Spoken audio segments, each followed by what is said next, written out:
Welcome to the Direct Line, powered by 10Bet. I'm Nico Kritsiotis, and we've got a full show lined up for you today. Our special guest in studio is a man that has been very successful in his racing career. He is owner Gary Basil. He owns, amongst others, good horses like Fire Attack and Atticus Finch, and be talking to him about his journey through racing over the years. We'll also be looking later on at the Summer Cup betting that's coming up at the end of November, and we've got some special tickets to give to you if you're into our competition. Also, I'll be talking about this on my face, how you can contribute towards men's health. It's Movember, and we'll give you a QR code that you can donate money to a good cause. And then we'll also be taking a look at some feature racing happening down in Cape Town during the month of December. That's all coming up here on the Direct Line, powered by 10Bet.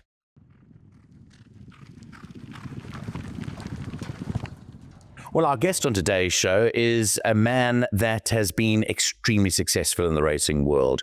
And I sort of hooked up with him a number of years ago, and we've always had some good times together. It's taken me a couple of weeks to get him in the studio, but he's here eventually. It's Gary Basil. He's the co-owner of a horse that is going to be one of the favorites for the Summer Cup running up at the later end of November. And we've also got him here to talk about his good horse, Fire Attack. Gary, thanks very much for coming in, and it's a great pleasure to welcome you to our 10Bet studios. Yes, Nico, thanks very much, and thanks for those nice, kind words that you've introduced me with. And hopefully streak can continue for a little bit longer. Well, you've been involved in racing for many, many years, and it didn't start with owning racehorses. This is part of a long journey through the game. And you know what they say to a lot of racing people is once the bug bites, it's you for life. And how did you get involved in the sport? Well, Nico, I was 18 years old. I didn't even know anything about horse racing. I came up to do a year at Eden College in Johannesburg to better my marks in order to carry on my studies.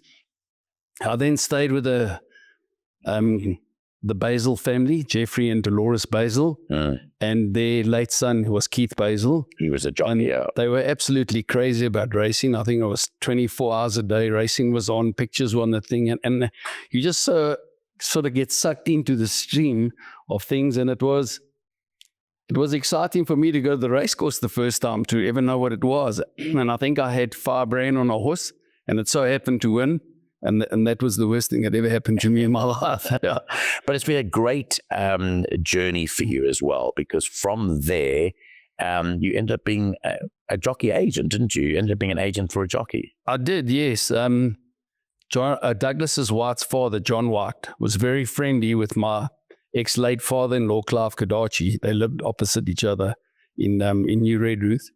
And Douglas was a youngster. He was about 6 years old, and I had met him. And when he so happened to go to the academy and then move back here, he was nurtured and sort of taught by the late Roy Curling.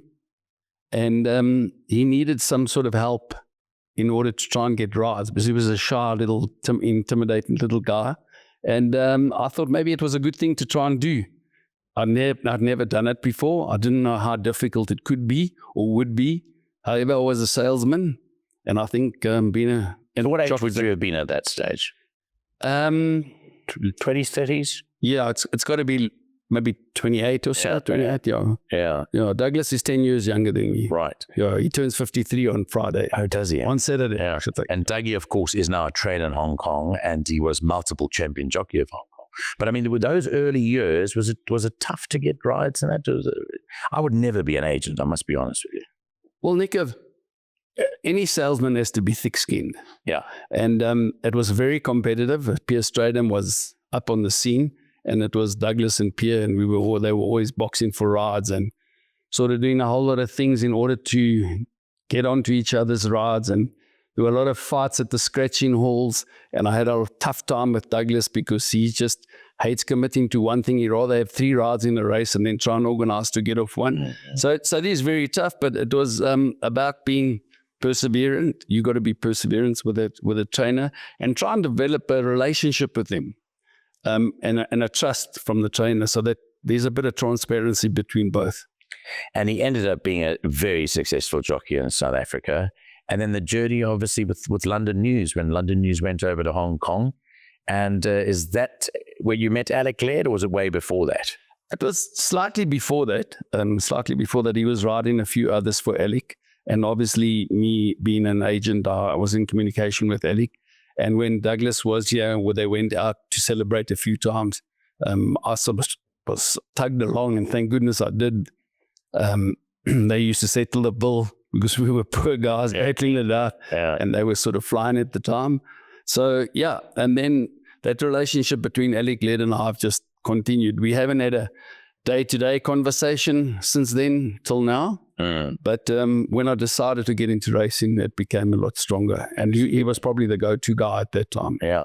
Do I have contact with Dougie White being in Hong Kong? I think Douglas and I, we talk minimum twice a week. Oh, really? Up until I actually spoke to him yesterday. I'm his daughter's godchild. I go over to Hong Kong. I've been over there maybe prior to COVID. I was over there 19 years in a row. Oh, really? And since then I was there this year. He's done remarkably well. I mean, he is probably, he won it 13 times, if I remember correctly, the champion jockey title. Correct, 13 times in a row.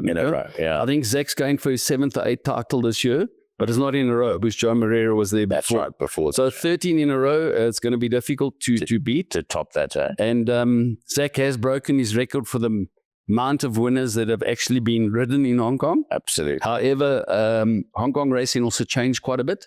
Yeah. They have more than 7 races on a Wednesday, and they have more than 9 races on a Sunday. Yeah. So there's more races. But that's not an excuse. That's just the reason why there's a possibility you can break those records. Yeah.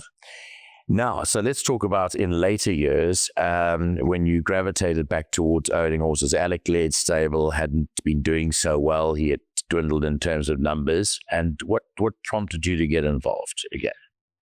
Nick, I suppose the whole big thing about this is it bugs you all the time. You're always involved in horse racing. You're always watching horse racing. And then as an owner, or try to be an owner, I try to get in the back door type of thing and look for horses that were probably being thrown out by other owners. And I so happened to find a horse called Danza. He was a one-time winner. And I said to myself, I'm sure this must be the best one-time winner in the country. And I got Werner Volskink, a friend of mine. We weren't friends at that time. We went out for lunch with Alec, and I asked him, please, to buy this horse with me. And Danza made us so proud and made such a good relationship and a good friendship with Werner. And then from there, we just started carrying on buying, And it just so happened, I met Chris Gerber 3 weeks before he passed away. Oh, really? Yeah. And it was the first time that I ever met him, but I really enjoyed his company. Him and myself and Alec, we all went down to the Vaal. Colin Gordon was involved. He actually was our driver for the day. Well, I remember that. It's strange that you mentioned that because I was the MC at Chris's Memorial Golf Day a couple of weeks ago. And I was trying to remember who were the team that came to the Vaal that day, because do you know that day that Chris and I were the last people to leave the Vaal that day, arm in arm. And it's my overriding memory of the man. And Chris Gerber was just a wonderful guy for horse racing. In fact, if he had still been alive, I think he would have been very involved in the running of the sport, actually. Well, I probably think so. I mean, Chris and I were going on a hell of a well that day. And like you say, you walked out hand in hand. Colin drove us home. Yes. Colin, unfortunately, had a dinner that night at 8 o'clock. That evening, while we were still sitting at a restaurant in Meyersdal, yes, he phoned his wife and he said, "You just better carry on. This is not going to happen." Yeah, it's not going to. You're not going to. And I had such a good connection with Chris, and then unfortunately, when he passed away, the horses started dwindling in Alec's stable. 1 or 2 other owners had left. There was not much support, and it was sort of. I don't know why I felt responsible for the whole deal, but I did. I mean, Chris touched me. Alec being such a nice guy. I believe one of the top end trainers in the country, but you can only do that once you have horses. Yeah. And we didn't have the horses, or he didn't have the horses. So I tried to step in, which is, when you're a small fry, you can't step in and go to sales and buy 30 horses. So we were sort of buying 1 and 2 horses here and there, and then hoping they would work out, and then they went wrong. But were these horses in training or at the? Both. We've tried about. You tried both. We've tried about both. In order sort of to keep the stable running and ticking over, and then you need some backup. The ratio that the trainers say you should have at least 30% new stock each year of the total amount of horses that you have. And Alec didn't have a lot of horses, but he wasn't getting any horses. So you try and sort of buy horses in training if you could, and then try to go to the sales, but you're never getting what you want because you're on a limited budget. Yes. Yeah. And you're up against some really strong buying power. But when you have partners and you've got a modus operandi that you think you know how to do it, and you go to those sales eyeing certain horses out, it's worked for you. So this is like a plan come together. Yeah, Nico, the big thing is you got to get guys to buy in with you. And they got to be on the same page as you. And obviously we got to be patient because you can't go to the sales in April and expect them to run in March. Absolutely. Yeah. So what actually happened is I spoke to some of the guys that were in Alec's yard and some people that weren't in Alec's yard or were keen to get into Alec's yard. And we said, guys, instead of putting 2 and trying to get 1 horse, why don't we put 8 and try and get 3 horses and spread our risk? And they sort of liked the idea and the buy-in. And that's where I met Lance Clark. He had been in the game 25 years prior to that, but completely out. And he just decided he'd like to get involved with the share. And Grant Cornwall had been for Alec also for many, many years, but I never met the guy. But he seemed like a bit of a soldier. And we sort of said, guys, well, let's buy together. And another guy was Dennis O'Driscoll. Yes. He had also just arrived at Alec's stable. I think he had some horses in Cape Town. He owned horses for 5 years, and I think his closest position he'd got was 4th. Oh, really? And he was super excited about that. Yeah. And then we bought a couple of horses, and then things started going on the right path. Yeah. But like you say, you've got to have a proper budget, A, and B, you've got to know what you're doing. You've got to have the right bloodstock people around you. And Alec is just a master. I mean, Alec's won races all over the world. Absolutely. Like pedigree. I think he was the first guy to win a race outside the country. But there again, Alec's involved, Evan's involved, and then Lance and myself and Dennis, we actually go to the sales. We separate ourselves at times, and other times we go together, but we get lists. And then we compare the lists, and then we shortlist them, and we have a second look, and then we have a third look. And then we put budgets onto them. And they got to fall within those budgets, otherwise then we leave them alone once they go too expensive. So we're not stupid. We try and stick within a budget, and we try and buy what we want at our prices. And out of that comes firstly the excitement of seeing these horses after quite a long period since you bought them, when they come out and make their first and second runs, and probably after 2 or 3 runs, you know what you've got. Absolutely. Yeah. Look, in the mornings when you go there, and I try and get there quite often in the mornings, especially out on Saturday, it's lovely to go out there. You go and have a look at them. They're doing well on the sand. They do their gallops, but still it's not the race. The race really tells you where the horse is, and then you make and where you fit into the whole population. Correct. And you had a great horse, which became the champion 2-year-old in Joburg, Fire Attack. He was just a very, very good horse. He is a very, very good horse. But the jubilation that was on your face and your partner's face when this horse was winning was great to see, because you had some fun times with him. Still more fun times now, but as a juvenile, he just was a champion juvenile. He became champion 2-year-old. You know, Nick, it's a funny story.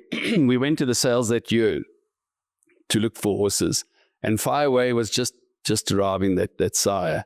And I was trying to look for a Fireway Lancaster Bomber, which was on exactly the same lines. And there were 2 horses at the sale that I made horses of the sale. One was a Lancaster Bomber. I think his name's Air Raid. He went for 3 million. Yes. And we were out long time before he got. I think after the second bid, we were already out. And this particular horse, Fire Attack, is a Mamba in Seattle Messiah. And people are saying to me, Mamba in Seattle, what are you doing? And a first fall. Yes. And I went to the stud, and I pulled him out once, twice. The 7th time I got there, I think Lofty, the stud manager for Ndora, he lost his mind. Said, "You're not coming here again." Sure. Yeah. It was a horse that was so racy and so athletic for us, and we managed to get him. Our budget was 400, and we had to go to 450, and we got him. So for $450 as compared to $3 million, you get this wonderful specimen. And just listening to you mentioning Mambo in Seattle, of course, that was Chris's farm. Chris Gerber's sire, Mambo in Seattle, stood at Mutton. Correct. So maybe it was him trying to tell you that. Yeah. But he became a very, very good horse, and he is still, I mean, he was a top 3-year-old. He may have lost his way a little bit, but now you've got a proper horse to take down, and you're going to Cape Town. You're going to Cape Town with your top horse. We would definitely like to do. That's our plan. It's always been our plan. When he was a youngster, we wanted to get there for the Guineas. We couldn't get there because of the horse travel and the horse sickness. Yeah. So we didn't get there. This year now we want to go again. We had a plan. We still want to try and run in the Green Point, and from there the King's Plate and then the Met. But fingers crossed. This is horse racing. You got to keep them sound. You got to keep them going. So that is the plan. If everything works there, we definitely will be going. He's one of the top rated horses in the country at the moment, and he is a very, very good horse. I mean, he won the Champions Challenge. He's just on his way up. Then we've got Atticus Finch. And when we talk about Atticus Finch, we talk about a horse that last year went and won the Summer Cup. And this year is primed to run again. Now, last year, I see you followed the similar sort of prep, running into 3 runs of July, then after the break, 3 runs into the big race. But a slightly different prep this year to last year, because he goes and wins the Charity Mile. So the only problem about winning that is you've picked up a penalty, but didn't he win that well? Yeah, Nick, I think he did. But if I can go back a bit about Atticus Finch, just to give people an insight to him, because you don't just get Atticus Finch. Yes, yeah. It's how it all happened, and how horse racing, horses find owners, and you make friends out of racing. He was a horse unsold at the sales, the national sales. He went through the ring for 150K and he was unsold. Right. And Fontaine called the force, took him to Alec and said, "Listen, Alec, I'm not taking this one back. Please, can you put him together?" And I just bought a couple with a few guys, and I said, "Alec, I'll cover you, but really, I don't need another horse." Yeah. And then that was when Lance saw the horse walk into the stable, and he said, "Gee, whose horse is this?" I didn't know Lance. Phil Gregory had another horse called Spice Market. He said, "Okay, he'll take 25%. And then I said, "I'd take 25. And then obviously Grant, he always steps up. Yes. So that happened, and then the horse turned up. So this horse is a horse that you guys weren't interested in? Nobody was interested. He didn't pass through the ring. And here he is, And here he is where he is. And then his 3-year-old career was a bit disappointing. We had to put him away for just about his whole 3-year-old career. We brought him back for his 4-year-old career. And I think he won 4 on a trot for us, and then into the Summer Cup. And it was a bit disappointing. He got bumped and he got hit and out the race. Yeah, and then another year goes by, and then we tried to get down to the July, and then this horse just absolutely doesn't travel. He travels badly, he loses weight, he doesn't eat, his color goes off. So we brought him back and we concentrated on last year's Summer Cup. So there we did a warm-up, we did a mile, then we did a 1400, the same 1400 Atticus ran in this year.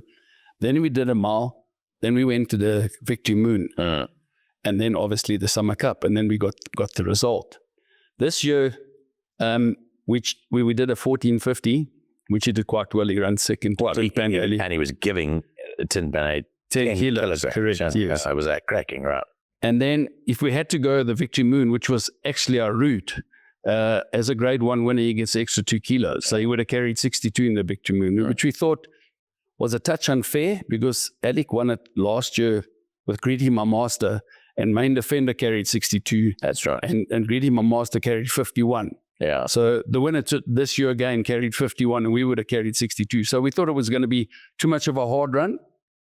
Hence, we went for the Charity Mile. Yeah. Not expecting him to win. Yeah. Yeah. But he just loomed up large. I mean, when it looked like Sean Terry's filly had probably got the right run of the race, Atticus Finch he just accelerated so beautifully. And that's a mile. He's looking obviously for further. And a great part of it, I've got to mention, a great part of your success has been Kelvin Habib. And I know you've been instrumental in his success as a rider. But tell us where that started. Yes, well, Kelvin was a work rider. His father, Donovan's brother, lives upstairs from me at the river.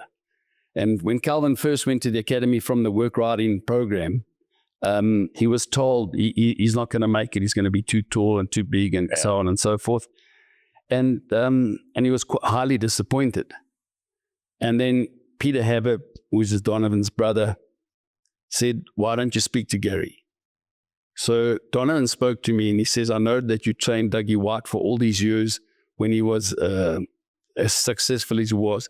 Please, could you help Calvin?" So Calvin and I had a chat, and I could see what a committed youngster he was and how keen he was, and this was his life. And because he was so keen to do that, I said I'd give him 3 months. So in those 3 months, he gave me his life for 3 months. And whatever I said he should do or not do, he did. He went back to the academy, and I don't know, they do some sort of test where they get points, and his points were way above any of the apprentices that were in the academy. And hence he got accepted. And I think the rest is history. The rest is history, because every time he rides for you, you almost feel like he wants to pay you back. And hasn't he done just so well? I mean, especially for the big horses on big occasions. He's like as cool as a cucumber. He knows what to do. My honest opinion was when Calvin went to Singapore, he was riding at the top of the game. He was judging pace well. Yes. He was as strong as it could be. I think that thing going to Singapore maybe gave him the experience of being outside the country, but not getting the support there, racing once a week, getting back. Came back a bit dejected. Dejected, his head all upside down. Maybe he didn't get the support that he needed. And then he had that fall the beginning of the year. So when that all came around, Calvin just became a better person. And he started finding himself. And I think where he is now, he's gone back to where he was before Singapore. You know, he's way back, because he's got back. But he's worked hard on himself. He's worked hard on his riding and his patience and maybe his strength. And that is all coming back, and I don't think I can be happier for anybody else. Absolutely. Well, you're giving him all the chances that he needs to. And again, you'll be giving him another chance in a couple of weeks' time. We're speaking to a large audience here, Gary, that don't know much about the game of horse racing. What would your advice be to them in order to try and get involved in the game and to try and promote this? I mean, your support of horse racing is unparalleled. I mean, you supported hook, line, and sinker. But to someone that hasn't ever experienced horse racing, what would your words be to that? Well, I think the first and foremost thing is to try and understand what racing is all about. To understand that racing, you got to buy an animal who doesn't talk to you. You got to try and buy within a budget.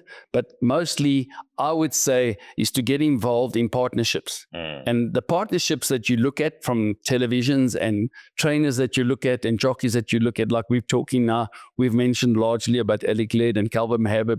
And if that's what you like and that's what like sort of bites you, then maybe you got to approach those people and say, I have a small budget, whatever it may be.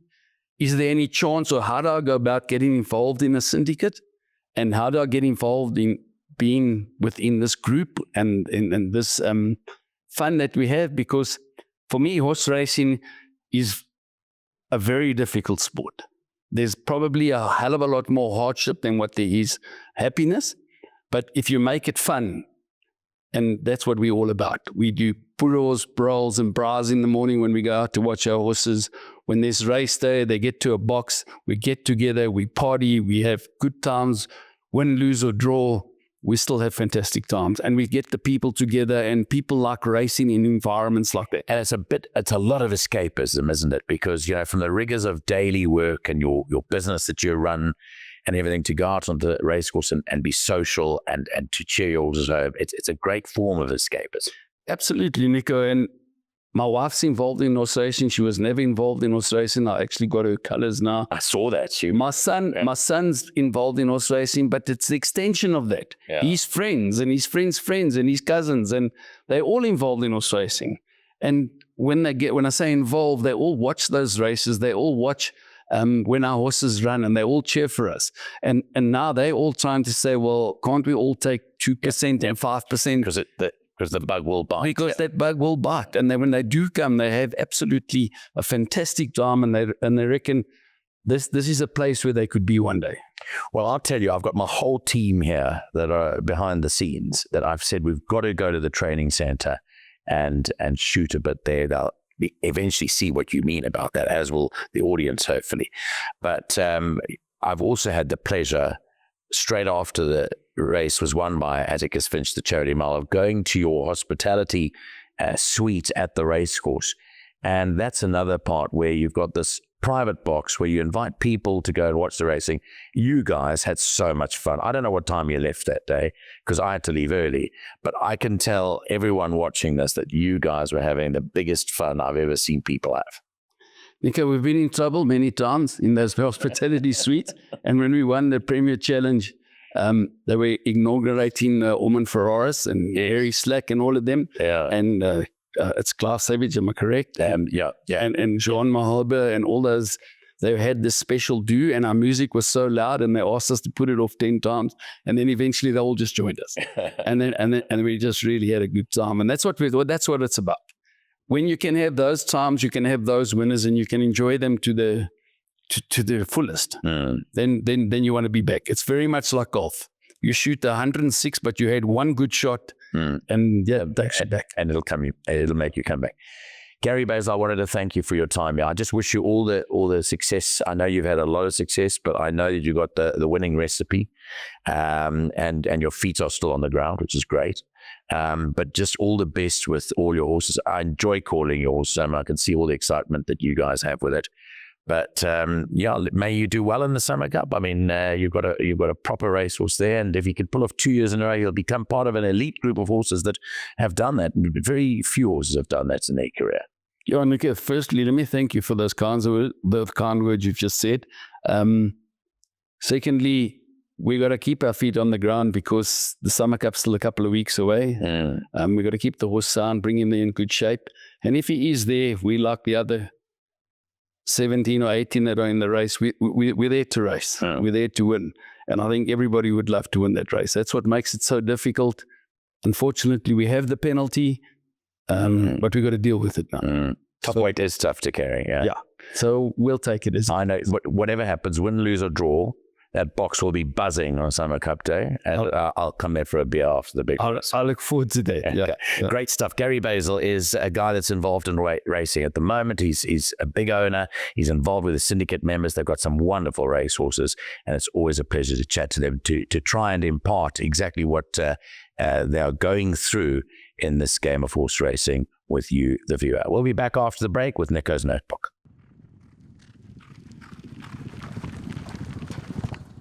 Well, you're back on the Direct Line powered by 10Bet with a look at Nico's Notebook for this week. And we've got some betting that's come out for some big races coming up in the next few weeks. One of those is the 6 million rand Summer Cup, which runs at Turffontein Racecourse on Saturday, the 29th of November. We chatted to owner Gary Basil about his horse in the race, Atticus Finch. And just looking at the betting, Atticus Finch is second favourite in the betting. He's at 4.5 to 1. He's behind a horse called the Equator, who is the current favourite at 22 to 10. The horse that I think might give Gary's horse a bit of a go is a horse from KwaZulu-Natal called King Pels. He's quoted at 5.5 to 1, but he had a good preparatory run down in Durban just a week or so ago, and I think he will be ready on the big day. The winner of the Victory Moon Stakes, the Ultimate King, is at 10 to 1 alongside a horse called Madison Valley, who ran close up in the race last year. And then you've got Otto Lucan at 14 to 1 and horses Legend of Arthur, On My Honor at 16 to 1 and 20 to 1 bar. But at this stage, I'm nailing my colours to the mast with a horse called King Pels to run a big race at the end of the month.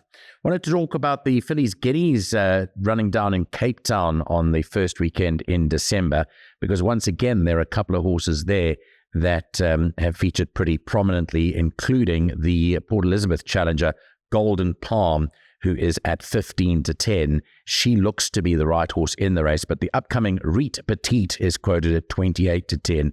And there's another horse there, Quick Step Gal, who's a visitor from KwaZulu-Natal, who also comes to the market at 14 to 1.